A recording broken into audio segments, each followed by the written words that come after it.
बात करने के लिए लॉगिन करें www.astrotak.com। नमस्कार, जय श्री कृष्ण। एस्ट्रो तक में आप सबका बहुत बहुत स्वागत है। मैं हूं प्रवीण मिश्र। गंगा दशहरा का पावन पर्व कैसे दूर करेगा पाप को, कैसे पापों से मुक्ति दिलाएगा, ये आपको बताते हैं इस विशेष एपिसोड में।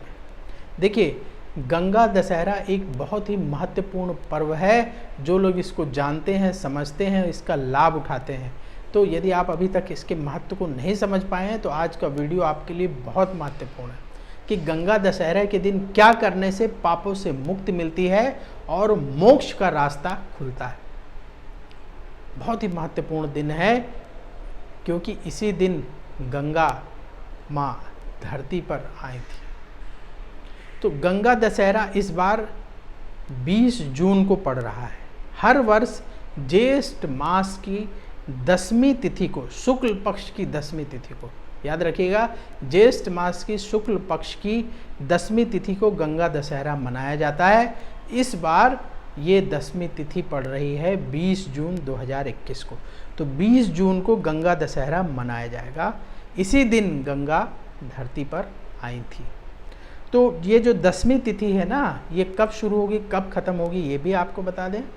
तो देखिए, ये 10वीं तिथि 19 जून को शाम 6:50 से शुरू हो जाएगी और 10वीं तिथि 20 जून 2021 को शाम को 4:25 पर समाप्त हो जाएगी।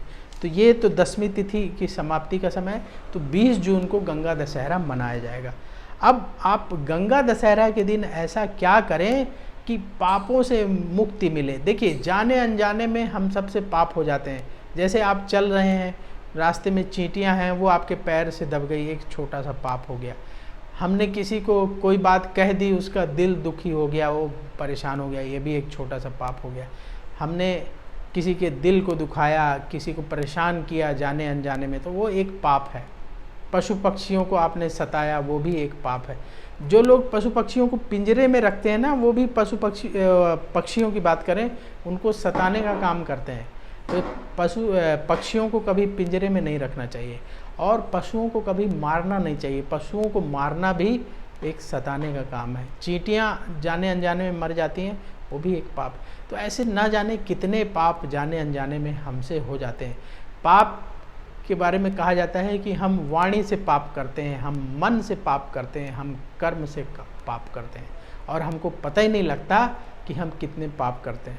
बिल्कुल ऐसे ही समझ लीजिए, जैसे आजकल ये एंड्रॉयड मोबाइल का ज़माना है ना, पता नहीं आपकी कब मेमोरी फुल हो जाती है। आप एक ऐप डाउनलोड करते हैं, उसके साथ पता नहीं कितना गार्बेज डाउनलोड हो जाता है और धीरे धीरे मोबाइल कहता है कि जी स्टोरेज फुल हो गया। तो जाने अनजाने कितनी सारी चीज़ें आपके मोबाइल में आ जाती हैं, फिर आप उसको ढूंढ ढूंढ करके उसमें से डिलीट करते हैं, मोबाइल को साफ़ करते हैं। तो हमारे जीवन में भी इसी तरह से जाने अनजाने बहुत सारे पाप हो जाते हैं, बहुत सारे गार्बेज कलेक्ट हो जाते हैं। तो इनको साफ करने का, पापों से मुक्ति पाने का एक बहुत महत्वपूर्ण अवसर है गंगा दशहरा। क्योंकि गंगा नदी, माँ गंगा पापों से मुक्ति दिलाने वाली नदी है। आप सब जानते हैं कि हमारे हिंदू धर्म में कहा जाता है कि जो गंगा में स्नान करता है उसके पाप धुल जाते हैं। तो गंगा नदी में स्नान करने से पाप धुल जाते हैं, पापों से मुक्ति मिलती है। और यदि आप उस दिन स्नान करेंगे जिस दिन गंगा माँ इस धरती पर आई थी, तो उस दिन यदि आप गंगा माँ का पूजन करेंगे, गंगा में स्नान करेंगे, तो आपको ज़्यादा फल की प्राप्ति होगी। तो वही विधि बताने वाले हैं कि कैसे आप गंगा दशहरा मनाएं, कैसे पापों से मुक्ति पाएं, उसके लिए क्या छोटा सा उपाय करें। तो क्या करना है आपको, यदि आपके आसपास से कहीं गंगा निकलती है या आपके पास समय है, आप हरिद्वार जा सकते हैं या कहीं गंगा तट पर जा सकते हैं, आपके घर के पास कहीं है तो वहाँ जाके स्नान कर लीजिएगा। यदि आप नहीं जा सकते हैं तो अपने घर में ही स्नान करते समय पानी में थोड़ा सा गंगा जल मिला लीजिएगा, या किसी बहती हुई नदी में स्नान कर सकते हैं या तालाब में भी स्नान कर सकते हैं। और यदि आप नदी में स्नान कर रहे हैं, किसी और नदी में और तालाब में, तो नहाते समय हर हर गंगे बोलना है। घर में नहा रहे हैं तो थोड़ा सा गंगा जल मिला लें पानी में, नहाना है और हर हर गंगे बोलना है। और यदि गंगा में स्नान कर रहे हैं तब तो बात ही कुछ और है। माँ गंगा की आपके ऊपर विशेष कृपा है, तभी आप जो है गंगा में स्नान करने पहुँच पाएंगे, गंगा में स्नान करने का आपको मौका मिलेगा। तो सबसे पहले तो हमें स्नान करना है। स्नान करने के बाद सूर्य देव को जल अर्पित करना है। साक्षात धरती से अभी दिखाई देने वाले जो देव हैं वो सूर्य देव है, सीधे दिखाई देते हैं। देखिए हमारा हिंदू धर्म ऐसा है जो प्रकृति की पूजा करता है, पेड़ पौधों की पूजा करता है, सूर्य चंद्रमा की पूजा करता है, और सूर्य देव में अद्भुत शक्ति है, उसी से सारा संसार संचालित होता है। तो सूर्य देव को सबसे पहले जल अर्पित करना है आपको गंगा में खड़े होकर के, या आप घर में स्नान कर लिए तो एक लोटा जल लेकर के सूर्य देव को जल अर्पित करना है। उसके बाद अपने घर के पूजा स्थान में, मंदिर में दीप जला लीजिए। दीप जलाने के बाद जो आपके घर में देवी देवता हैं उनको गंगा जल से स्नान कराइए, या आप कहीं मंदिर जा रहे हैं तो मंदिर में गंगा जल से स्नान कराइए। भगवान शिव का विशेष रूप से पूजन करिए, भगवान शिव को गंगा जल अर्पित करिए, गंगा जल से अभिषेक करिए, हर हर गंगे बोलते हुए, ओम नमः शिवाय बोलते हुए शिव जी पर जल चढ़ाइए, गंगा जल चढ़ाइए। और फिर इसके बाद माँ गंगा की आरती करिए। आरती आपको, यदि आपके पास कोई पुस्तक है उसमें है तो उसमें से देख करके कर सकते हैं, यदि नहीं है तो इंटरनेट में अवेलेबल हैं बहुत सारी पुस्तकें माँ गंगा की आरती की।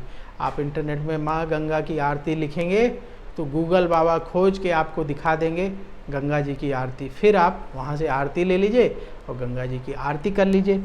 आरती करने के बाद आप अपने बजट के हिसाब से गरीबों को कुछ दान करिए। खाने पीने की चीज़ें आप दान कर सकते हैं, जैसे आटा, चावल, दाल, सब्जी, नमक, घी, ये थोड़ी थोड़ी क्वांटिटी में ले लीजिए, पैकेट बना लीजिए और किसी गरीब को दे दीजिए। यदि नहीं कर पा रहे हैं तो फल ले लीजिए, फल किसी गरीब को दे दीजिए। तो हमें आरती करना है, आरती करने के बाद दान करना है। और जो लोग दान नहीं, मान लीजिए व्रत, बहुत सारे लोग व्रत रखते हैं तो या तो व्रत रखिए, और जो लोग व्रत नहीं रख पा रहे हैं तो दान करने के बाद फिर भोजन प्रसाद ग्रहण कर सकते हैं।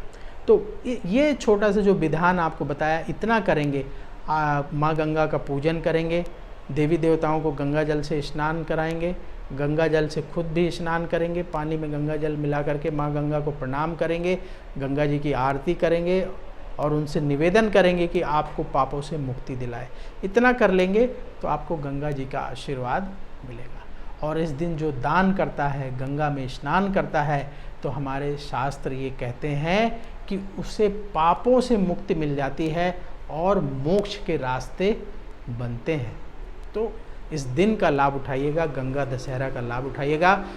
गंगा दशहरा की आप सबको बहुत बहुत शुभकामनाएं। माँ गंगा आप पर कृपा करें, पापों से मुक्ति दिलाएं। मुझे दीजिए अनुमति। बोलिए जय श्री कृष्ण।